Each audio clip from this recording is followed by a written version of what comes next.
poet and storyteller, as the poet of the human experience. Poetry Volume 1, available on Amazon. Go back, comment, let me know what you think of the poems. That's what I'm here for. That's what my daily writing talks are for. As a part of that, I decided on YouTube I should start creating longer videos, about 5-10 minutes, something like that. And I decided I'll start doing it once a week. If you guys like it, I can do it more than that. But I'm gonna start small and just grow from there. As a part of these daily writing talks, me promoting my poetry, me promoting my storytelling, my writing, the novels I'm working on. And that's where I'll just start with this. Keep it simple. You know, I've got about 4 different novels I'm working on. I've talked about it a little bit in some of my daily writing talks. You can go back and watch them if you want, subscribe. But, you know, one of them's a medieval fantasy novel. So it's a trilogy. I love medieval fantasy. I grew up on Lord of the Rings. Song of Ice and Fire, Game of Thrones is something that really was informative for me in the way I want to write my medieval fantasy and the way I want to tell it. Something that I really care about. It's probably the first book I will have published. The next series is a psychological thriller, true detective type novel. And I grew up with my grandpa watching Columbo, watching all the different murder mystery things on PBS, if anyone knows what I'm talking about with that. And I always had this fascination for true crime and detective work and solving crimes especially. So that'll also be a trilogy. I have the three names for those 3 books, and I'm really excited to get to work on that. I have a lot of ideas that I'm working and putting together for that. The next one is a zombie apocalypse world, and I'm not sure if it's going to be a trilogy. It might be a trilogy. It might just be 1 book. I'm not sure exactly, but I have the idea. I have the character names. I have the concept. That just is a matter of me working on my medieval fantasy novel and my true crime murder mystery psychological thriller novel. Sorry, brain fart. And then the 4th is more of like a modern fiction story. It's just based in like modern times. I may base it in like 2008, around there, because I was born in 96, and so it'll kind of represent somewhat of my growing up years, my formative years, things like that. And it's just a story of love and loss between a family, 2 people who fall in love and have children, and the things that happen to them throughout the course of their life. And those are the main 4. There are so many other things I'm always working on in terms of ideas, concepts.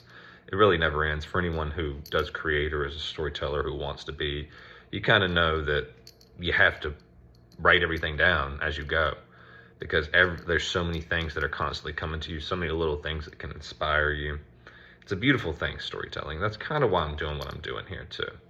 It's not just about my stories, it's about storytelling and poetry in general, and how much I love both of them, how much I love language, how much I love all of these things. It's kind of why I do what I do. I decided that I'm gonna post about all these other things. I post about my cat, I post about A Song of Ice and Fire, I post about my favorite foods, I've posted about different things. I said, my passion is my writing. I should be posting about it more. And so that's what I'm here to do. Another thing I want to get to, this will be probably the last thing I get to in this video, is this combination is not the right word, this interplay between dialogue and description, and how important both are in terms of telling a story. You know, the whole story itself, understanding how you structure chapters, how you want to write characters, what viewpoint you want to write from, how much inner thought you want to give from the characters. There's a lot of things that go into all of it. And I think it all boils down to dialogue and description. You know, you have to have good dialogue, realistic dialogues that makes the audience believe that these characters are real people. And then you have to have description that allows the audience to visualize and conceptualize what you're describing to them, while also allowing for foreshadowing and other important details to be told, but also isn't too complex or complicated to where you're overwhelmed with detail and you can't understand or see what the author is trying to describe. And that's something that's important to me, is this understanding of not giving too much detail. And I relate it to giving directions. I think giving directions if you give too much detail whenever you're trying to give someone directions to the store or to a gas station, if someone stops and asks, then it overwhelms them and they can't comprehend what you're really trying. They can't picture it. Because that happens to me. You know, I've had to ask for directions, and then someone starts to say, well, take a left at this light, take a right at the next light. You'll see this convenience store on the right, and then you'll see this gas station on the left. And you're like, whoa, whoa, whoa, whoa. Can you go back and just focus on the turns I need to make, maybe? That's kind of how I see description. You can't give too much, or the audience will get lost in it. And I think it's a real problem for a lot of authors, like understanding how much description to give. And for me, Ernest Hemingway was a big inspiration for that. He was big on brevity, saying what you need to say when you need to say it. And I kind of believe in that with description. And that's that. I think I'm going to end it here. I'm out of breath, if you can't tell. This is my first one, so I hope you guys like it. I'm going to get better from here, but I think it's important to do this and post it and, you know, live with the results. So tune in, subscribe. I hope you guys like, and I'm going to keep doing this. So I appreciate you guys. Bye-bye.